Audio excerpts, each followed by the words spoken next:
Hidup Bersih.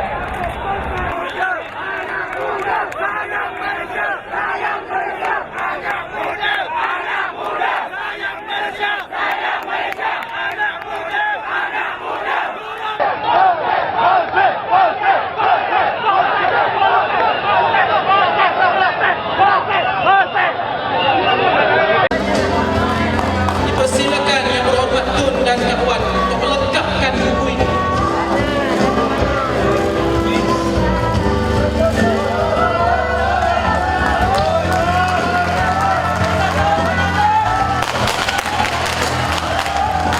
Parlimen dibubarkan berkuat kuasa esok 7 April 2018 sekaligus membuka laluan bagi pilihan raya umum ke-14 PRU14.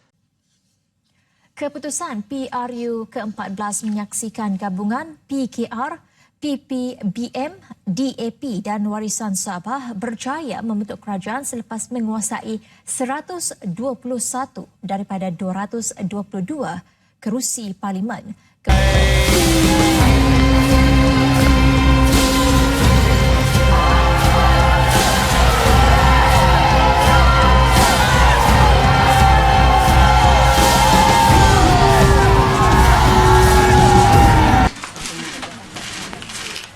UMNO dan Barisan Nasional telah mengalami kekalahan yang amat berat. Maka saya sebagai Presiden UMNO dan Pengurusi Barisan Nasional mengambil keputusan untuk meletakkan jawatan sebagai Presiden UMNO dan Pengurusi Barisan Nasional Untuk bandar, agar semua projek-projek di Bandar Tun Razak hendaklah dihentikan dengan segera. Beliau memaklum pada kami melalui Pakatan Harapan ke 16 hari bulan Mei yang lepas di Surau Aulia, mana semua projek-projek harus dihentikan dan diberhentikan dengan serta-merta. Tetapi projek ini nampaknya masih berdegil, masih berjalan. Ini adalah hak rakyat, ini adalah janji politik, ini adalah janji pemimpin-pemimpin Pakatan Harapan. Berkenaan dengan peruntukan untuk sekolah persendirian Cina itu, adakah dibincangkan di kabinet atau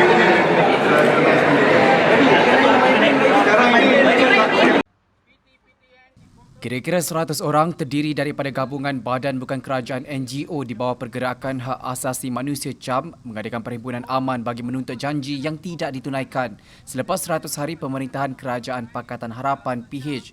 Bahagian daripada janji kita dalam manifesto itu menimbul banyak masalah dan kalau kita laksana mungkin kita akan alami kerugian yang amat besar.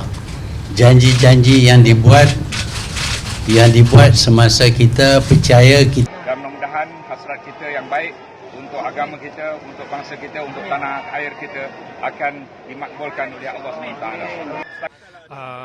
Jumlah kehadiran untuk proses penyerahan dokumen memorandum ini dihadiri lebih daripada 313 persatuan, dihadiri lebih kurang 1,000 anggota dan juga ahli Persatuan Gabungan Selasa Malaysia.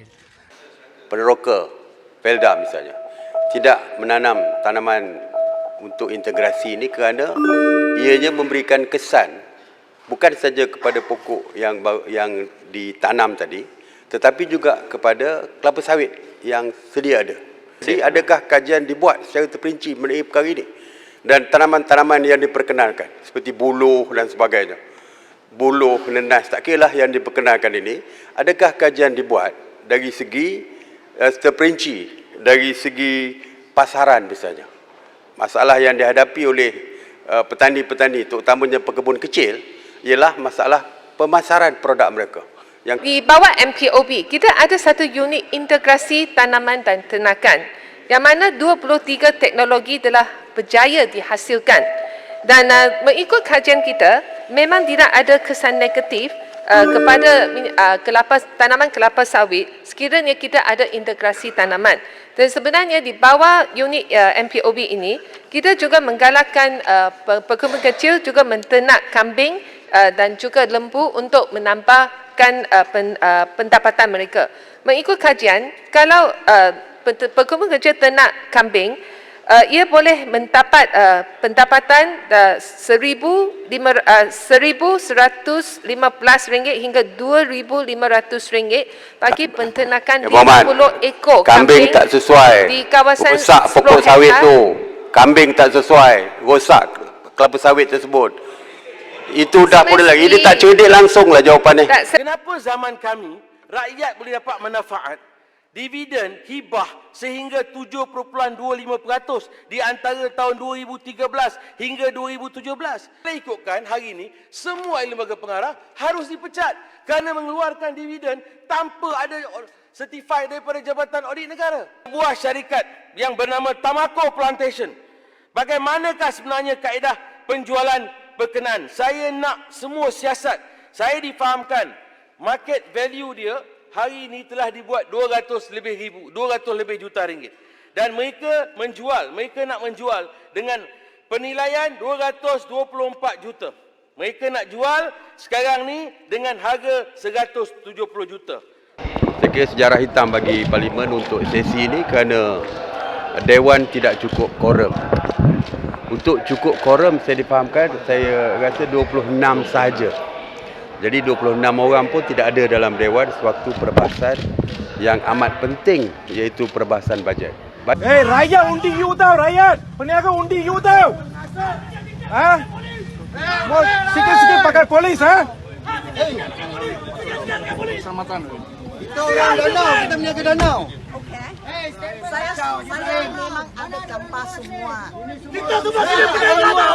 Kita ada lesen. Kita punya lesen. 11 tahun jaga danau putih. Datuk WB jangan dengar dekat dia. Ibrahim memang menipu Datuk. First WB kena bagi macam tu. Orang kasih penipu. Satu penggal saja, satu penggal. Harapan tidak ada lagi. Mampu. Ahli-ahli yang berhormat, pada 24 Februari 2020 yang lalu, naratif lanskap politik negara telah sekali lagi digegarkan menerusi peletakan jawatan Perdana Menteri Malaysia yang ke-7. Sekitar jam 5 petang pada hari yang sama, Beta telah berkenan menerima menghadap Yang Berhormat Tun Dr. Mahathir bin Mohamad. Dalam pertemuan tersebut, Beta telah meminta Yang Berhormat Tun Dr. Mahathir bin Mohamad supaya tidak meletak jawatan, namun beliau tetap dengan keputusannya. Beta dengan hati yang sedih terpaksa akur dan menghormati keputusan beliau. Oleh yang demikian, Beta bertanggungjawab untuk melantik seorang Perdana Menteri yang baru seperti mana yang dikehendaki oleh Perlembagaan Persekutuan. Perkara 43 yang memberi kuasa budi bicara kepada Beta untuk melantik seorang ahli Dewan Rakyat yang pada hemat Beta mendapat kepercayaan majoriti ahli-ahli Dewan Rakyat. Lantaran itu, pada 25-26 Februari, Beta telah mengadakan sesi pertemuan dengan ahli-ahli Dewan Rakyat untuk menilai sendiri sokongan kepercayaan mereka. Dan seterusnya pada 29 Februari, Beta telah menitahkan semua parti-parti politik yang mempunyai wakil dalam Dewan Rakyat untuk mencalonkan nama seorang ahli Dewan Rakyat sebagai bakal Perdana Menteri. Atas permintaan beberapa ketua parti politik, Beta telah berkenan pula untuk melanjutkan tempoh masa bagi parti-parti politik mengemukakan pencalonan mereka agar masa yang cukup diberikan dalam mereka membuat perhitungan secara demokrasi. Sudah tentu setiap pertandingan pasti akan ada penamatnya. Kemelut politik negara tidak boleh dibiarkan berlarutan dan berpanjangan dengan tanpa ada penghujungnya.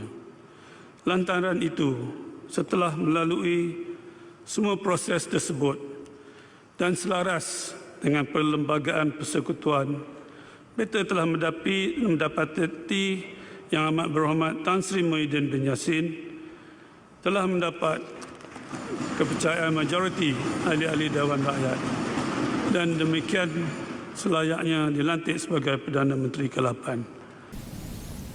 Di Malaysia telah berlaku peningkatan kes COVID-19 secara mendadak, iaitu 190 kes semalam, disusuli 125 kes baru pada hari ini. Dan untuk itu kerajaan memutuskan untuk melaksanakan Perintah Kawalan Pergerakan mulai 18 Mac 2020, iaitu lusa, hingga 31 Mac 2020 di seluruh negara. Kementerian Kesihatan KKM akan mengesyorkan kerajaan untuk melaksanakan Perintah Kawalan Pergerakan penuh di Selangor sekiranya penularan di negeri itu gagal dikawal. Menterinya Datuk Seri Dr. Adham Baba berkata KKM juga akan mencadangkan prosedur operasi standard SOP yang lebih ketat di negeri itu jika jangkitan COVID-19 semakin meningkat dan tidak mampu dikekang. Sebanyak 4,446 kes baru direkodkan pada Isnin dengan Selangor terus kekal tinggi dengan 1,650 kes. Bermula pada hari ini, iaitu 9 Disember, MAEP Serdang. Kita ingat dulu ya, MAEP Serdang sekali lagi diaktifkan menjadi pusat kuarantin dan rawatan COVID-19. Memandangkan PKRC MAEP 2.0 akan menempatkan warga asing dalam jumlah kapasiti yang tinggi, aspek keselamatan akan dipertingkatkan oleh anggota pihak Tentera Malaysia dan juga PDRM.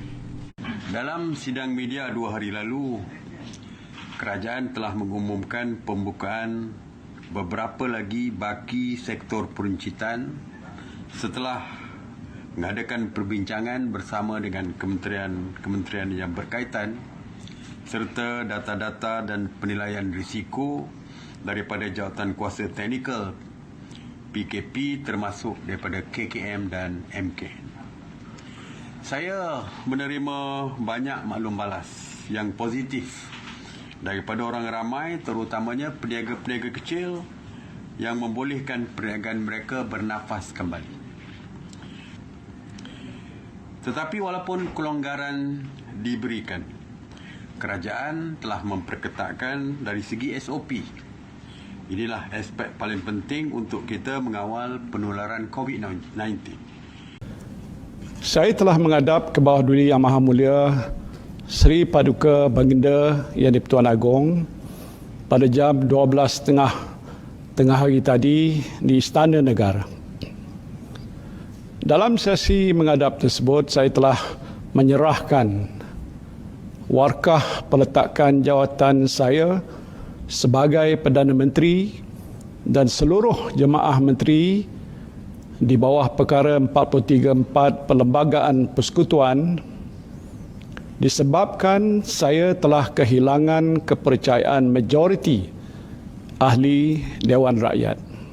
Tuan Agong Al-Sultan Abdullah Rayatuddin Al-Mustafa Bilashah menerima peletakan jawatan Tan Sri Muhyiddin Yassin sebagai Perdana Menteri dan seluruh anggota jemaah menteri serta-merta. Sambil menzahirkan penghargaan kepada Kerajaan Pimpinan Perikatan Nasional, Baginda berkenan supaya Tan Sri Muhyiddin menjalankan tugas sebagai Perdana Menteri sementara sehingga Perdana Menteri baru dilantik.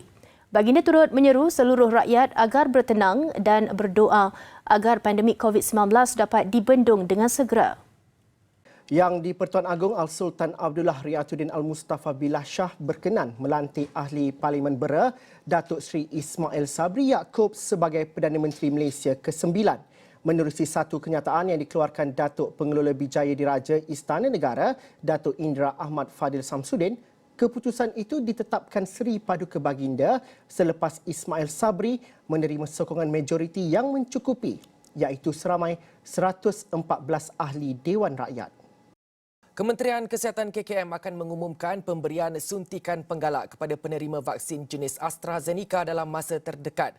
Menterinya Khairi Jamaluddin dalam kemas kini di laman Twitter berkata, pengumuman tersebut akan turut membabitkan pilihan jenis vaksin lain bagi pemberian dos penggalak. Daripada 98% rakyat kita divaksinasi 2 dos dan sekarang ini dalam peringkat untuk booster.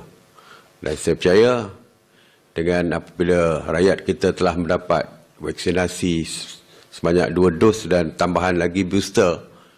Kita tak perlu bimbang lagi dari segi kerajaan untuk menutup sektor ekonomi dan juga menyekat pergerakan rakyat. Hari ini saya ingin mengumumkan bahawa negara akan memasuki fasa peralihan ke endemik bermula 1 April 2022. Penting untuk saya maklumkan, fasa peralihan ke endemik ini merupakan exit strategi untuk membolehkan kita semua kembali semula kepada kehidupan yang hampir normal selepas hampir 2 tahun berperang dengan COVID-19. Kerajaan memutuskan supaya sempadan negara dibuka pada 1 April 2022 ini. Ya. Saya ingin juga umumkan bahawa semua senarai aktiviti yang tidak dibenarkan di dalam SOP Majlis Keselamatan Negara terbitan 1 April 2022 dikenali sebagai negative list digugurkan. Keperluan imbasan kod QR MySejahtera. Imbasan kod QR MySejahtera tidak diwajibkan apabila memasuki premis ataupun tempat-tempat awam.